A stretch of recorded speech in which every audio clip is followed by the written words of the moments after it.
Guys, we're here at New York Comic Con 2018. We're going to be talking about Bad Times at the El Royale. The trailer looks amazing. I haven't seen it yet. Looks stunning, though. Drew, this seems like a gumbo of influences from Agatha Christie, 1960s films, 1970s. Talk to me about the ingredients that you came up with while creating this film.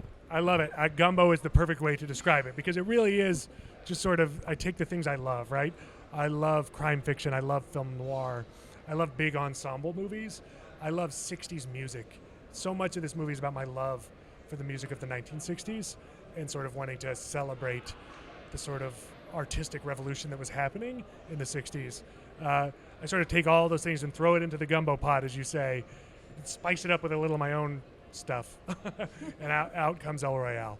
It's interesting because it sounded to me like you just pretty much told me you made a movie for me, because I'm also like that's my time frame too. I'm a huge, big Frank Sinatra Rat Pack guy, and there's a rumor going around that this was kind of based on a place that Frank Sinatra may have stayed at. Is that true or not? Yeah, it's sort of an amalgamation of a lot of different hotels, but one of them is the Cal Neva, which was a hotel in the 60s that was on the border between California and Nevada. And there's a lot of great conspiracy theories about that hotel, about trysts with Marilyn Monroe, yes, and hiding the Kennedys, and a lot of mob connections. And that was definitely one of the inspirations for this movie. Now, question for you. Chat me up about who Ruth is. Who Rose is, yeah. Rose is. That's what I meant to say, because obviously, yeah, who Rose is. We can talk about Ruth, too. She's great. She is. I meant to say Rose. No worries. It happens to me all the time. That's why we're here. So Kaylee plays Rose Summerspring. Tell us about Rose. She's great. Rose is great? Yeah, she is great. Well, I mean, one of the things that I just want to compliment you on while we're here is that... I love this guy. Yeah, right?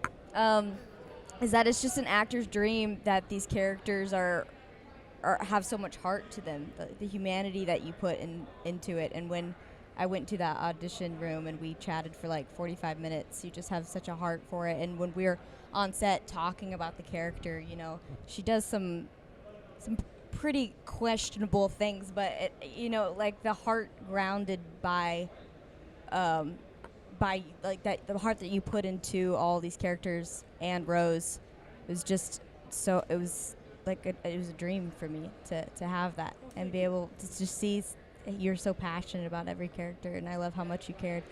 But anyways, Rose is a girl who, well, she's Emily's sister. Okay. Emily, played by Dakota Johnson, younger sister who they both had a pretty rough childhood, and she's trying to find her own path out of that darkness. And she finds she thinks she finds her group of people, and she finds her guy, played by Chris Hemsworth, and she's in it. She feels like she's found it. She's found her redemption, and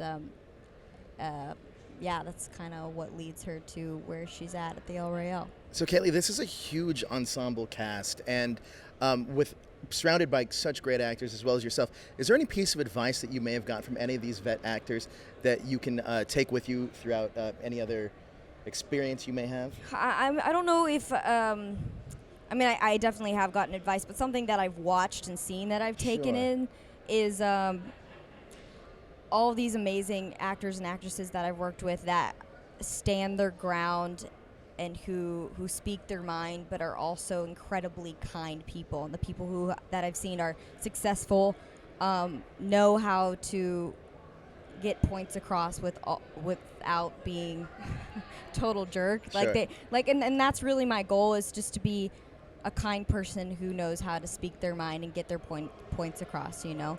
So being able to see that, and also, you know, Jeff Bridges, for example, just has that perfect balance of having fun and making everyone feel like they're a part of something so big, and but also doing his homework and knowing his stuff, you know. So being able to soak that in and just watch that every day for a couple months was just the coolest thing for me.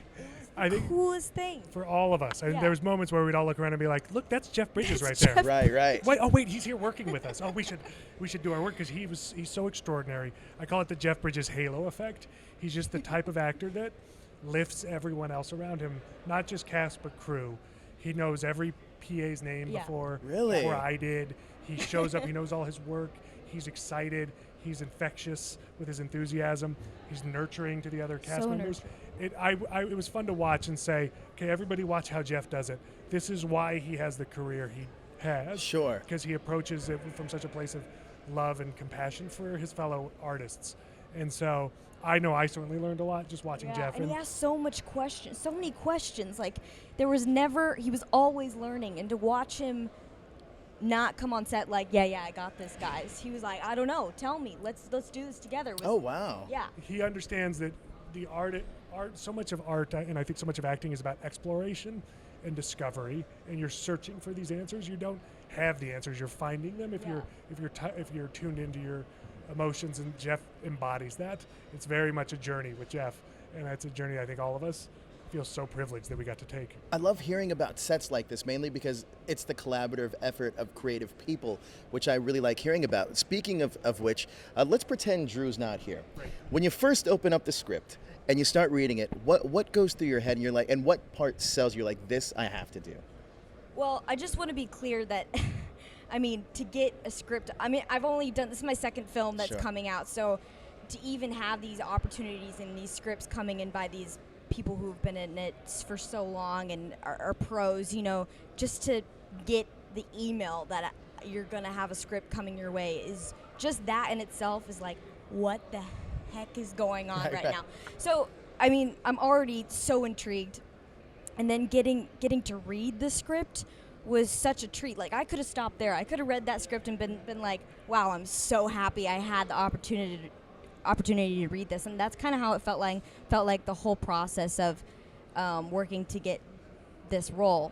It was like, wow, I get to meet Drew, and just I'm so happy if it stopped right here, and I get to play this character for at least one day, and then it turned into something so beautiful, and I got this opportunity that feel so lucky and honored to be a part of. But the script is just so genius, and it's nothing like you've ever seen before, and everything that you think is going to happen doesn't happen and turns into another direction, and it's just something so original. Sure. Like to find something that is just right out of this amazing person's mind that is not, it's not something that's, you know, it's not a remake, it's not Sure. from a book, it's not an adaptation, you know. Exactly. That's such a dream to be a part of, and to know that those people still exist and that these movies are going to get made, and that a lot of people hopefully are going to see it is just so exciting for me. I mean, I love it when a trailer just catches your eye and you know, oh wow. Like you draw back a little bit. And you're like, this is going to be cool. This is something original, as you just said, because obviously in Hollywood, and nothing wrong with them. There's a lot of remakes out there, and a lot of things that are derived of other things. But I love the creativeness of what I saw on that trailer. Now, Drew, rumor has it there's a lot of cameos in this film, and I don't want to spoil what they are because I don't want to know myself because I haven't seen the film yet. But how did you get those cameos or those actors to appear in this film? Was it as easy as you thought it would be? Well, look, it's casting is always fun because it's an alchemy, right? Right. You sort of, and for me, I just pick actors I love, and then just hope. That's really what it is. I just send it to them and say, hey, come play with us for a day, you know. And that's usually how I get them. I just say, look, I love your work. Here's what we're doing. I think it's going to be fun. I can promise you, I will protect you, and we will have a good time. And if you're up for it, let's go. Let's just have some fun. And it tends to work out pretty well. We certainly got an extraordinary group of people that showed up for a day or two in this movie. I love it. And I loved you in Pacific Rim, I'm just going to say. Thank you so much for saying that. No, it's a lot of fun. That movie I had so much fun in. Any chance that we're going to see a third one? I'm down if they're down.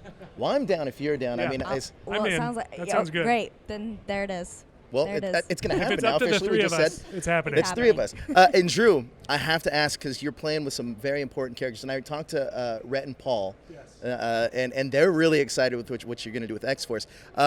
Anything you can tell me about that project, or at least any members of the team that we may know about? Not really. I mean, the truth is I tend to focus very intensely on whatever project I'm working on. Sure. I've been in sort of bad times land for 2 years now. I think as the dust settles, we'll sort of get Ryan and I and the group together and just start talking about ways to do something very special and different with X-Force.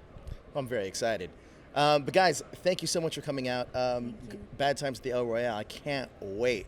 This We're was a almost joy. there. We're almost there. We're almost there a week from today, October 12th. That's right. Check it out. October 12th. Check it out. And guys, enjoy your New York Comic Con 2018.